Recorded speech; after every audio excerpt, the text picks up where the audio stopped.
이 사도 바울이 고린도후서에게 고린도 교회에 전했던 말씀입니다. 특별히 우리가 이 보배를 질그릇에 가졌으니 큰 능력은 하나님에게 있고 우리에게 있지 않다라고 하는 이런 겸손한 이야기를 했던 말씀이에요. 자, 굉장히 중요한 얘기인데 이 사도 바울의 오늘 말씀을 보면 이 보배라는 말이 있고 질그릇이라는 말이 있습니다. 이 보배라는 것은 보물을 말해요. 보물, 보화. 그리고 질그릇이라는 것은 이제 진흙으로 구워 만든 그릇 중에서 조금 평범한 그릇을 말합니다.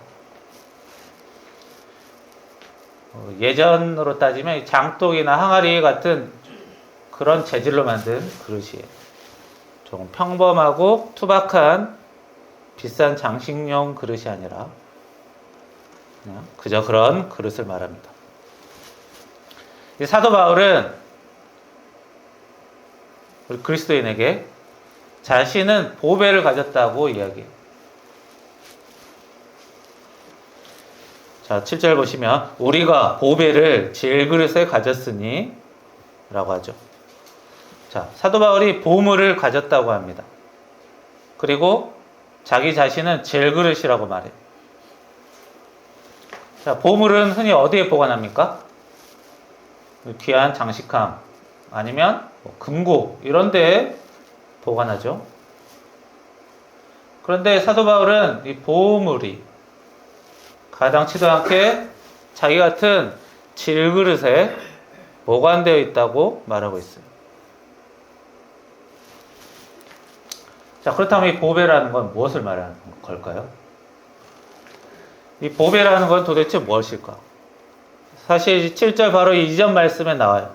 6절에 보시면 어두운데 빛이라 말씀하셨던 그 하나님께서 예수 그리스도의 얼굴에 있는 하나님의 영광을 아는 빛을 우리 마음에 주셨다. 그러니까 하나님께서 예수님이라는 이 보배를 주셨다라는 말인데 이 말은 단순히 예수님은 보물이다 라는 걸로 끝나지 않습니다. 사도 바울이 어떻게 예수님을 믿게 됐는지를 알 필요가 있어요. 이 사도 바울은 유대인이고 이 바리새인 사두개인 그쪽 계열 사람입니다. 그리고 그 사람들은 예수님을 박해했던 사람들이죠. 그리고 예수님을 박해했던 사람들이 예수님을 따르던 사람들 또한 미워했어요. 예수님만 미워하지 않습니다. 그래서 예수님을 따랐던 많은 그리스도인들을 그 바리새인 사두개인들 제사장들이 이제 교회법, 그 나라 유대교법을 들먹거리며 감옥에 가두고 처형하기도 했습니다. 그래서 대표적으로 이제 박해받았던 사람이 예수님의 제자들 중에 따르는 사람들 중에 스데반이라는 사람이 있어요. 그 스데반이라는 집사는 이제 예수님에 대한 그 신앙, 복음을 놓지 않고 이제 죽음을 택했고 그 제사장과 그 바리새인들이 이끄는 무리를 통해 이제 죽게 됩니다. 거기에 앞장섰던 사람이 이 사도 바울이에요. 그리고 그 일 이후로 바울은 더욱더 본격적으로 그리스도인들을 잡아 가둡니다. 보통 유대교 율법이라고 하면 유대 지역, 그 가나안 지역, 팔레스타인 지역에서 작용한 법인데 오늘날도 그렇죠. 우리나라 사람이 우리나라에서만 살지 않고 각종 나라에 이민 가서 삽니다. 그 당시에도 유대인들도 여러 나라에 여러 지역에 이민을 가서 살았어요. 유대 지역이 아닌 지역까지 이 사도 바울이 쫓아가서 그리스도인이라고 이제 본토로 잡아가려고 하는 거예요. 바울은 이 다메섹, 다마스쿠스라는 약간 유대 지역에서 북쪽 지역에 그 지역으로 이제 가던 길에 그리스도인을 잡으러 가던 길에 예수님을 만납니다. 예수님을 어떻게 만나느냐? 그 가던 길에 이제 강력한 빛을 받아요. 강한 빛이 자신에게 임하고 하늘에서 음성이 오죠. 어찌하여 나를 핍박하느냐라는 예수님의 음성을 듣습니다. 그리고 그때 사울이 엎드리고 이제 눈이 안 보이게 되죠. 그러면서 예수님을 믿고 받아들이게 되죠. 예수님이 하나님의 아들이라는 것과 우리를 위해서 죽으셨다 살아나신 것을 그 복음을 믿게 됩니다. 그리고 예수님의 제자가 되죠. 그래서 예수님의 빛을 통해서 그 예수 그리스도의 얼굴에 있는 하나님의 영광을 알게 되는 거예요.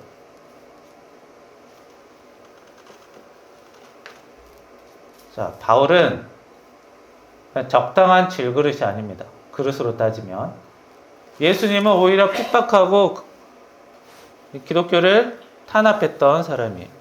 약간 망가진 그릇이라 봐도 돼요. 그런 사람에게 예수님의 특별한 은혜, 큰 은혜가 있었다는 거예요. 그러니까 오늘 말씀은 단순히 예수님은 우리의 보물입니다 라는 게 아니라 바울이 경험한 것을 토대로 표현하는 거예요. 나에게 비쳤던 그 예수님의 큰 빛이 보배 중에 보배다. 이 보배가 나 같은 질그릇 안에 들어왔다라는 거예요. 그래서 7절에서 심히 큰 능력은 하나님에게 있고 우리에게 있지 아니함을 알게 한다.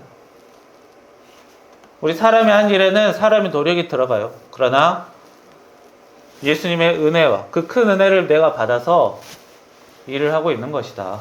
나의 노력도 있지만 그 은혜 때문에 그 은혜가 훨씬 더 크다. 그걸로 내가 지금 일하고 살고 있는 것이다.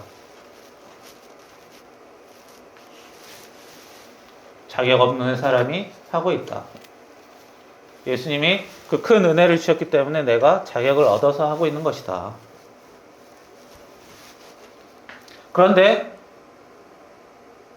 그렇다면 자기 같은 질그릇에 하나님의 예수님의 큰 은혜를 받았던 그 보배를 받았던 자신은 어떻게 살아야 될까? 8절 9절에 보시면 바울이 어떻게 사냐고 말하면 우리가 사방으로 우겨싸움을 당하여도 쌓이지 않고 답답한 일을 당해도 낙심하지 않고 박해를 받아도 버림받지 않는다. 뭐 이렇게 얘기하고 있어요. 자, 조금 이상한 부분입니다. 자, 내가 질그릇이긴 해요. 자기 자신이 질그릇이에요. 하지만 큰 은혜를 받았어요. 자, 후진 그릇에 보물을 담으면 자, 보물이 조금 빛이 덜 나긴 해도 그래도 여전히 빛납니다. 굉장히 큰 다이아몬드를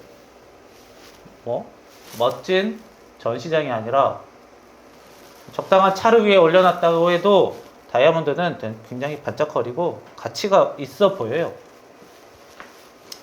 자, 사도 바울은 내가 질그릇이지만 그래도 하나님의 큰 은혜를 받았는데, 특별 선택을 받고 엄청난 은혜를 받았는데, 그러면 어떻게 살아야 돼요?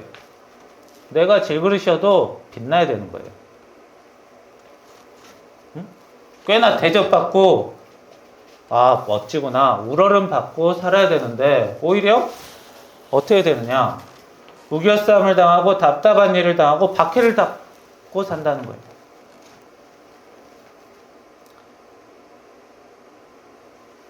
자, 사도 바울은 내가 질그릇 같은 사람이지만 예수님의 큰 빛을 받았다면 하는 일마다 잘 되고 복음 전파를 하면 정말 잘 되는 일만 일어나고 좋은 일만 자꾸 나타나야 되는데 그렇지 않다는 거예요.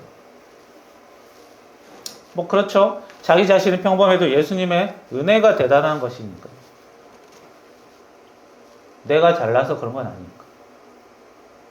그래서 대단한 삶을, 큰 은혜를 받았어도 살지 못할 수도 있다는 거예요.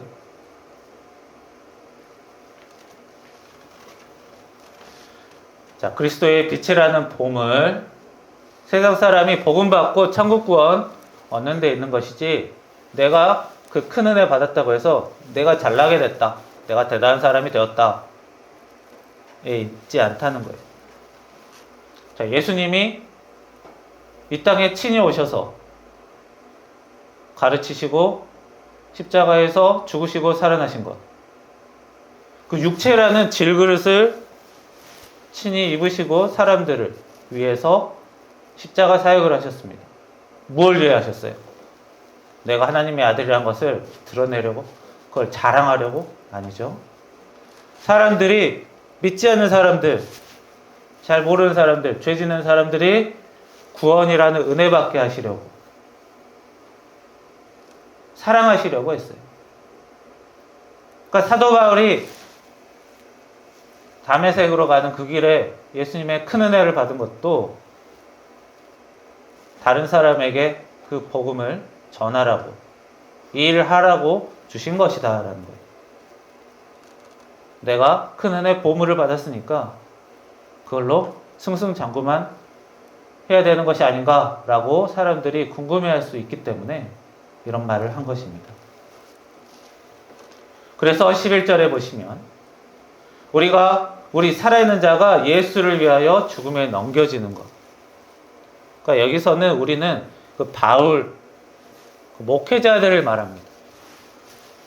그러니까 바울이 복음을 전하면서 자꾸 죽을 고비를 넘기는 것은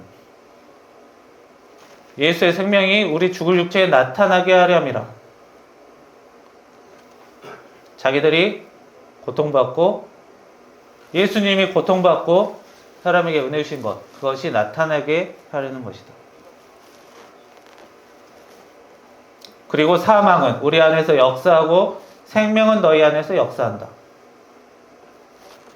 자, 바울과 그 동료들은 고난이 있어요. 죽음 같은 고난이 있어요. 그러나 그 사람들이 고생하고 여러분들은, 우리 믿는 사람들은 생명이, 천국의 구원이 있다는 거예요. 이 말씀은 여러분들에게 박해를 감당하세요, 고난을 겪으세요 라는 말이 아니에요.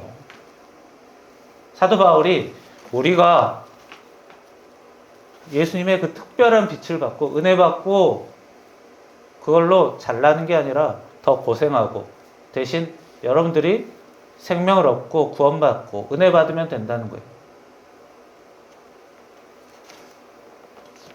바울은 예수님의 특별한 빛을 받았기 때문에 감당해야 될 것들이 더 많은 거예요. 여러분들은 대신 구원과 은혜 받으면 된다는 거예요. 자, 오늘 말씀, 사도 바울이 내가 고생 많이 하고 사니까 너희들도 고생 좀 해라가 아닙니다. 이 박해라는 것은, 이 성경에 나온 박해는요, 내가 예수님의 복음, 예수님을 하나님의 아들로 믿어라, 예수님이 우리를 위하여 죽으셨다, 부활하셨다, 이것을 아는 사람, 믿는 사람, 전하는 사람을 괴롭히는 것이 박해예요.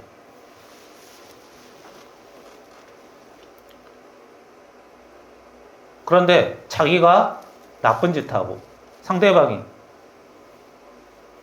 자기를 비난하니까 나는, 그런데 그 사람이 그리스도인이다, 그리스도인을 비난하네, 나는 박해받고 있네, 이렇게 오해하면 안 돼. 그리스도인을 비난하는 게 박해가 아닙니다. 복음을 믿었다는 이유로 괴롭히는 것, 그것이 박해예요. 내가 예수님을 하나님의 아들로 받아들이고 내가 예수님의 부활을 믿는 게 상대방에게 뭐 피해를 줍니까? 아무런 피해가 안 돼요. 정치인들에게 피해 줍니까? 왕에게 피해 줬어요? 아니잖아요. 아무런 피해도 안 줬는데 괴롭히는 것, 그것이 박해예요. 그런데 그리스도인을 이렇게 공격한다고 해서 박해가 아닙니다. 그리스도인도 죄 짓고 살았으면 감옥 가고 벌 받아야죠. 그건 박해가 아니에요. 죄값을 치르는 것이지. 그런데 요즘 그리스도인을 공격하면 그냥 무조건 박해라고 잘못 오해하는 경우가 많습니다.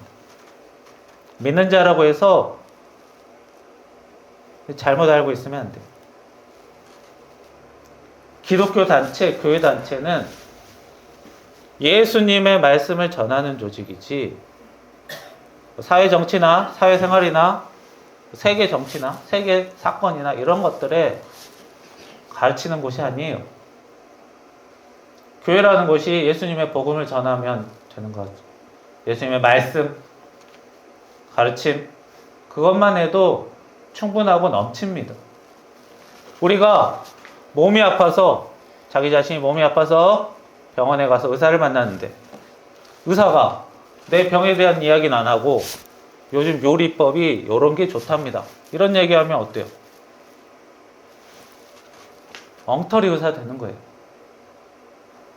교회가, 교회 단체가, 교회 조직이, 교회 연합이 하나님 말씀, 예수님 말씀을 안 하고 그냥 엉뚱한 이야기 하고 다니면 엉터리 그리스도인이 되는 거예요. 어려운 게 아닙니다. 뭐 대단한 거 하라는 것도 아니에요. 오늘 사도 바울이 뭐랬어요? 여러분들에게 대단한 일 시킵니까?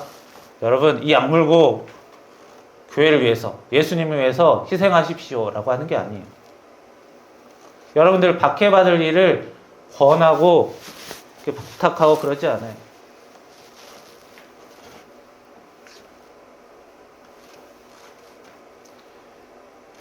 예수님 믿는 사람은 죄 지어도 된다고 성경에 나와 있지 않고 엄청 어려운 일을 하라고 하나님이 강요하지도 않습니다.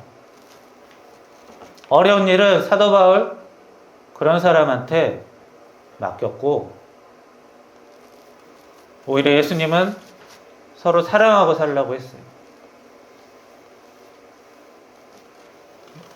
우리는 믿는 사람이니까 박해를 감당하고 살아야 된다. 이렇게 오해하면 안 됩니다. 물론 시대가 바뀌어도 앞으로 나중에 시대가 바뀌어서 예수님을 믿는 것 자체로 괴롭힘 당할 수도 있어요. 그런 사회가 있긴 해요. 중국 같은 사회는 그렇습니다. 거기는 어떤 종교도 허용하지 않는 곳이기 때문에 예수님을 나는 믿는다라는 말을 해서 감옥에 갈 수가 있는 거예요. 그런데 그런 곳에 사는 사람은 박해라는 표현을 써도 돼요. 근데 우리나라는 박해라는 표현을 쓰면 안 돼요. 그런 나라가 아니잖아요.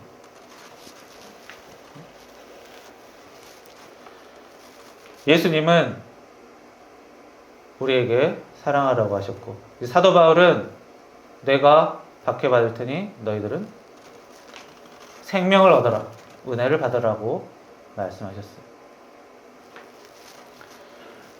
성도 여러분, 우리는 질그릇처럼 연약합니다. 좀 평범하기도 하고요. 그러나 우리 안에는 세상의 어떤 것과도 비교할 수 없는 이런 법의 예수 그리스도가 있고 그 은혜가 있습니다. 그리고 그걸로 엄청난 것을 바라거나 요구하시진 않아요.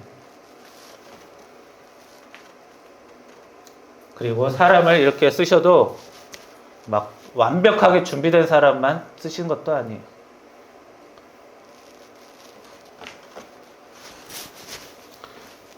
우리 주님께서 주시는 은혜는 정말 완전한 사람, 착하고 성실하고 능력 있고 돈 많고 육각형인 사람, 그런 사람에게만 주는 것이 아닙니다.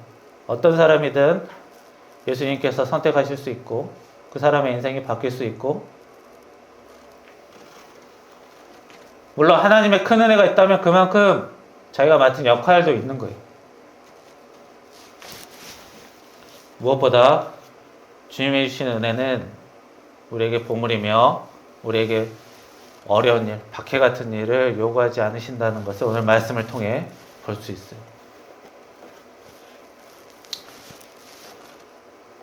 요구하더라도 목회자 같은 사람들에게 어려운 일을 요구하시지 여러분은 그저 예수님을 믿고 은혜 받고 살면 되는 거예요. 괜히 엉뚱한 일 하면서 사람들 미워하는 일, 싸우게 하는 일, 이렇게 나가서 하면서 사람들이 손가락질 할 때 우리는 박해받는다, 이렇게 오해하고 잘못하시면 안 됩니다. 잘못하지만 않아도 우리 사람은 그 은혜가 점점 넘치게 돼 있어요. 우리의 삶을 우리가 기도할 때, 회개의 기도를 할 때 가만히 생각해 보시면 우리가 무언가를 엄청나게 잘하지 못해서 일이 꼬이거나 잘못된 적은 거의 없어요. 우리가 살면서 가끔씩 너무 기본적인 것보다 낮은 실수를 했을 때, 그런 판단을 했을 때 이런 어려움들이 오는 것이지, 우리가 기본적인 신앙 생활만 하더라도 하나님이 주시는 큰 은혜가 있습니다. 우리가 해야 될 것들은 막 엄청나게 박해받고 대단한 일을 해서 막 더 큰 은혜를 받는 것이 아니라 더욱더 죄 짓는 일을 조심하고 하나님 은혜가 들어오는 것들을 우리가 쳐내지 않는 그 정도만 해도 굉장히 많은 은혜를 받고 살 수 있어요. 우리들은 제대로 믿고 제대로 신앙생활하는 그리스도인이 되어야 할 것이고, 엉뚱한 짓, 죄 짓지 않는 삶으로 하나님의 가르침을 잘 따르며 은혜 받는 그런 여러분들이 되기를 축원합니다. 기도하겠습니다. 살아계신 하나님, 저희들 오늘 말씀 사도 바울을 통해 주님께서 주시는 큰 빛이 있고 은혜가 있고, 저희들이 해야 될 것들은 그저 서로 사랑하며 믿음 간직하고 주님의 은혜 받으며 사는 것입니다. 주여, 저희들이 가끔씩 엄청 대단한 일을 하지 못해서 은혜 받지 못했나 헷갈릴 때도 있고, 자기 자신을 너무 나무랄 때도 있겠지만, 그런 것이 아니라 저희들 제대로 된 신앙생활하며 정도에서 벗어나지 않을 때 주님께서 기뻐하시는 사람이 되며 은혜 받는다는 것을 다시 한번 깨닫고, 그 말씀대로 사는 저희들 될 수 있도록 인도하여 주시옵소서. 예수님의 이름으로 기도합니다. 아멘.